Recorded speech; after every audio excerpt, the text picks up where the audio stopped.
Donc bonjour Monsieur Tenis, l'objectif ici c'est de résumer vos deux présentations sur le tassement des sols et sur la gestion des matières organiques. Alors qu'est-ce que vous pourriez dire pour éviter de tasser les sols au niveau des pratiques agricoles?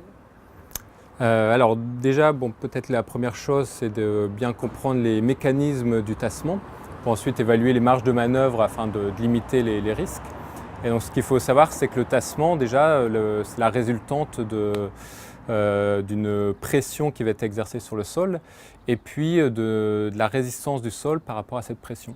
Donc la résistance du sol, le facteur déterminant va être l'humidité du sol, et puis dans une moindre mesure la stabilité de la structure. Donc l'humidité du sol, plus le sol est humide et plus il va être sensible au tassement, sachant que le risque maximal est plutôt autour de la capacité au champ. Donc lorsqu'il y a une forte pluie, 2-3 jours de ressuyage, l'eau en excès s'évacue et on a la capacité au champ. Et donc là, on aura un risque quand même important de tassement avec des chantiers lourds, alors qu'on n'aura pas de présence d'ornière. Donc ça veut bien dire aussi que, attention, ce n'est pas parce qu'il n'y a pas d'ornière qu'il n'y a pas de tassement. Donc ça, c'est en ce qui concerne la résistance du sol. Ensuite, par rapport aux pressions exercées sur le sol, donc la pression, c'est un poids sur des centimètres carrés. Donc pour limiter le poids, donc c'est limiter la charge à la roue, soit on utilise du matériel plus léger, soit on répartit le poids sur différents essieux pour limiter la charge à la roue. Et ensuite, pour augmenter la surface de contact, il faut jouer dans ce cas sur le pneumatique. Donc utiliser des pneumatiques avec un grand volume d'air pour avoir une surface d'empreinte élevée, ou alors diminuer la pression de gonflage pour permettre aux pneus de s'écraser et augmenter la surface d'empreinte. Voilà, sachant que ce qui va jouer sur le tassement en surface, c'est surtout le pneumatique, la pression de gonflage, et ce qui va être déterminant pour le tassement en profondeur, c'est la charge par essieu.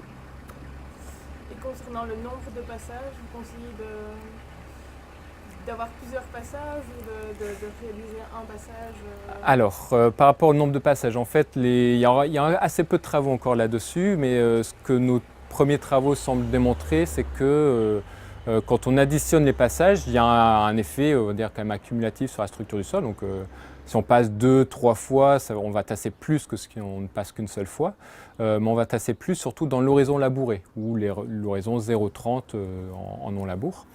Par contre, en profondeur, c'est vraiment la charge par essieu qui est déterminante. Qu'on passe une fois, 2 fois, 3 fois, c'est surtout la charge par essieu, la charge maximale qui va être déterminante. Donc, le nombre de passages joue, mais surtout sur l'horizon labouré. En profondeur, c'est surtout la charge par essieu qui joue.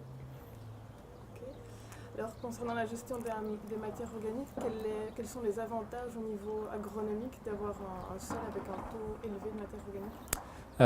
Alors déjà, ça va dépendre du type de sol. Pour un sol sableux, l'avantage va être plutôt la rétention d'eau, la rétention d'éléments minéraux qui vont être les points problématiques pour ce sol-là.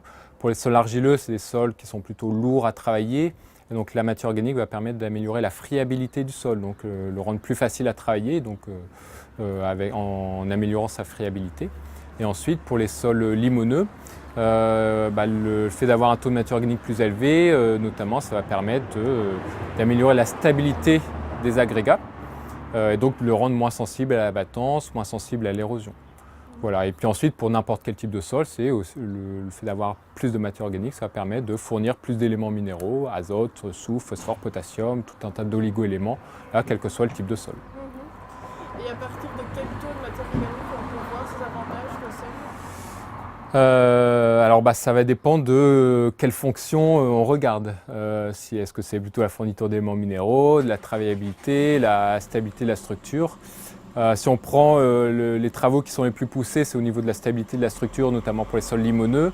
Alors il n'y a pas de seuil précis, mais globalement, au-delà de 2% de matière organique sur les sols limoneux fragiles, on commence à avoir un vrai effet du taux de matière organique sur la stabilité de la structure du sol. Donc il est fréquent de dire qu'au-delà de 1,8 à 2% de matière organique, on voit les effets sur le comportement du sol et sur la battance notamment.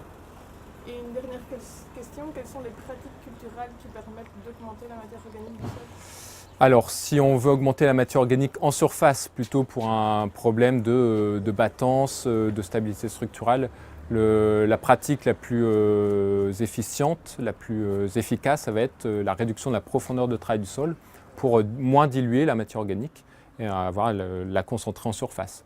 L'aspect fréquence de labour, ça va jouer, mais dans une moindre mesure, parce que dès lors qu'on va labourer, on va rediluer les matières organiques. Donc c'est surtout la profondeur qui va être déterminante. Ensuite, si on veut augmenter plutôt le stock, donc la quantité totale de matière organique, là, les leviers les plus efficaces, c'est d'augmenter les retours organiques au sol. Donc la restitution des pailles déjà, bien sûr.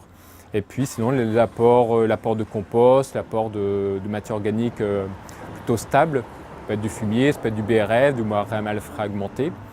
Ou alors sinon la restitution des cultures intermédiaires, l'implantation de cultures intermédiaires qui vont capter le carbone avec la photosynthèse lors de la phase d'interculture et puis le restituer quand on va détruire la culture intermédiaire. Donc là aussi c'est l'ensemble de ces pratiques en augmentant la restitution qui vont permettre d'augmenter à long terme la quantité totale de matière organique dans les sols.